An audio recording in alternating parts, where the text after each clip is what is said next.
So you have to know, like you have to go to a very well-trained doctor, so he know exactly how to inject you with the best product and with the best dose to get the maximum of results. So we can inject the frontal area. Okay.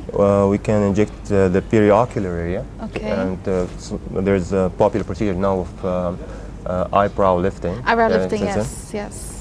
In the field, if you were going to touch on the latest thing in plastic surgery, we have like the medical rhinoplasty. Rhinoplasty is very common, isn't it? But we are probably talking about like surgical rhinoplasty. Now we are talking about medical rhinoplasty. We can modify the shape of the nose medically without the using of plates, by filling the nose.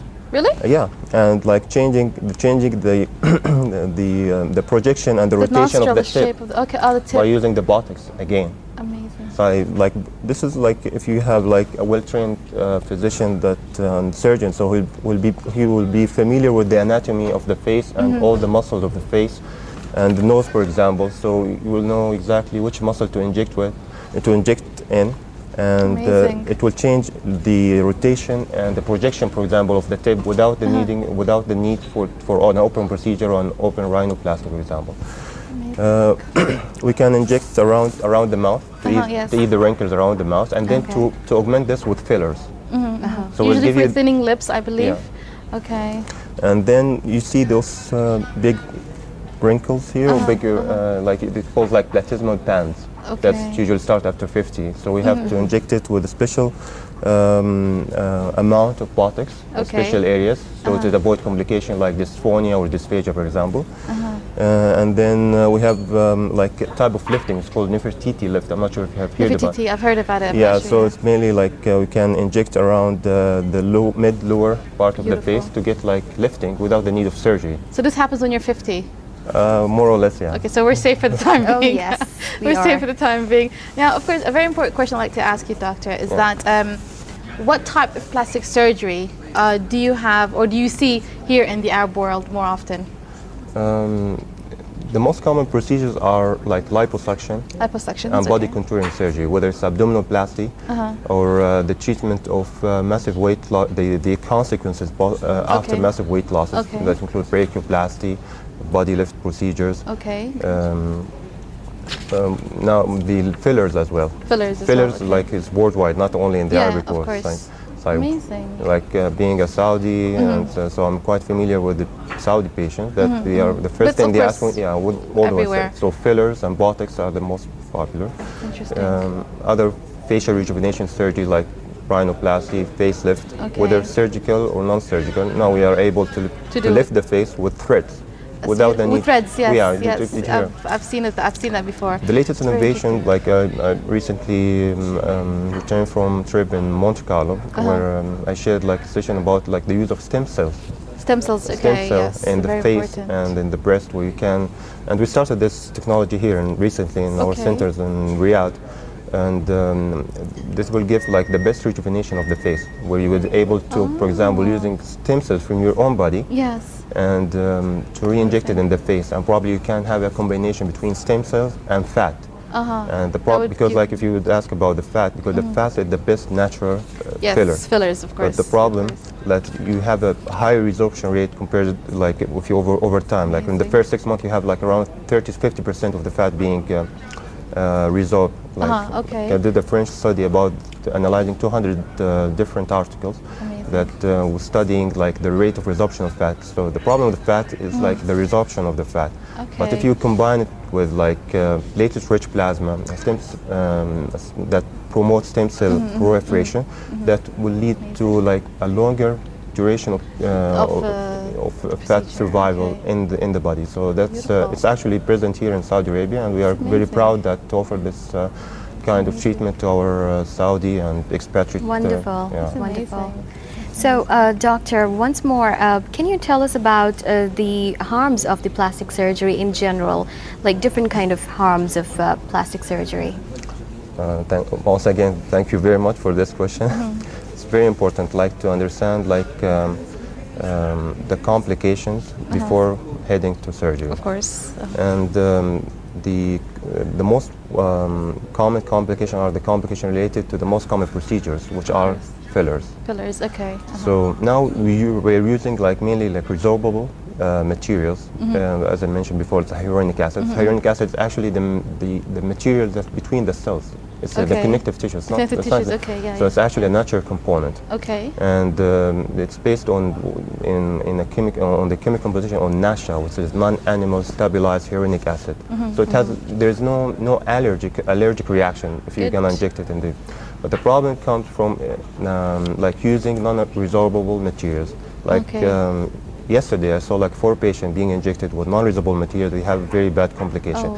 They can start with necrosis of the face. They can start with infection. Luckily, they were not mine, but were treated elsewhere. But we have to take care of these patients. Still, they are our patients and have to be treated. But the thing is, you have to use resorbable material and natural material. And natural, of course. Fat injection. It's very safe. Other harms or other complication is unrealistic expectation. Okay. This is Unrealistic very important. expectation, like people coming to a surgeon or reconstructive or plastic surgeon, like with a photo of someone famous, and they want the same and results. it's quite unrealistic. So probably you would know that your result would be unrealistic as well, because you're starting with unrealistic expectation from the start. Thirdly, the psychological disorders, like people, whether it's man or woman, because like we have a lot of men now doing plastic surgery. Like around 30 to 40% of our patients are males. So they are coming, we're having like psychological disorders, and they have this belief like once they have like a physical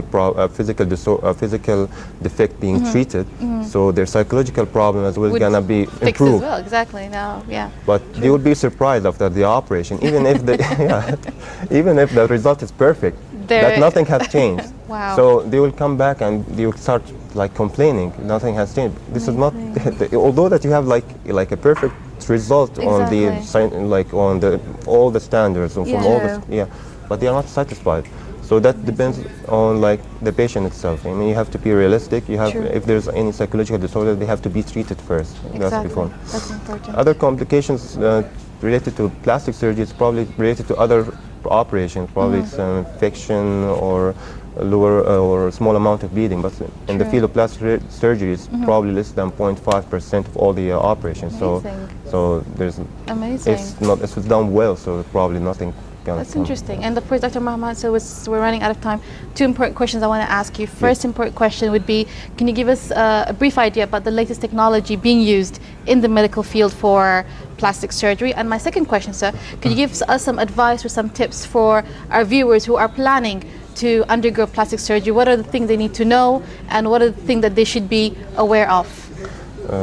The newest technologies are non-surgical rejuvenation of the face and body parts using like threads, fillers, different complements, non-surgical augmentation of the breast, buttocks, and without the need of surgery.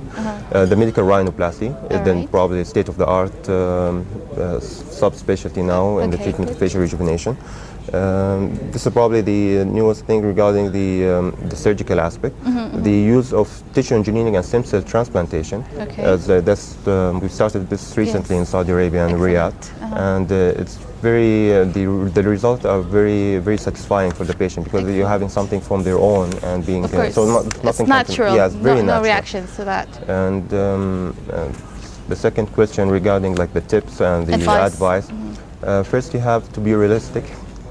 You have to start with. You have to be realistic with your idea about what you want to be done for you. Exactly. You know? And the second thing is to go to a well-trained and physician and professional doctor that has a very good reputation among the different healthcare workers. Absolutely grateful. With this, thank you so much, Dr. Muhammad, for joining us. Thank you very much. And of course, that was Dr. Muhammad Nasser, who's coming to us from, of course, the Saudi British Hospital. And as he said, there are many things going on in the field of plastic surgery. But before you have any procedure, do your homework, and more importantly, do not be afraid to ask your doctor or your surgeon any question at all. We'll be going on a short report about plastic surgery. We're going to go all the way to Paris.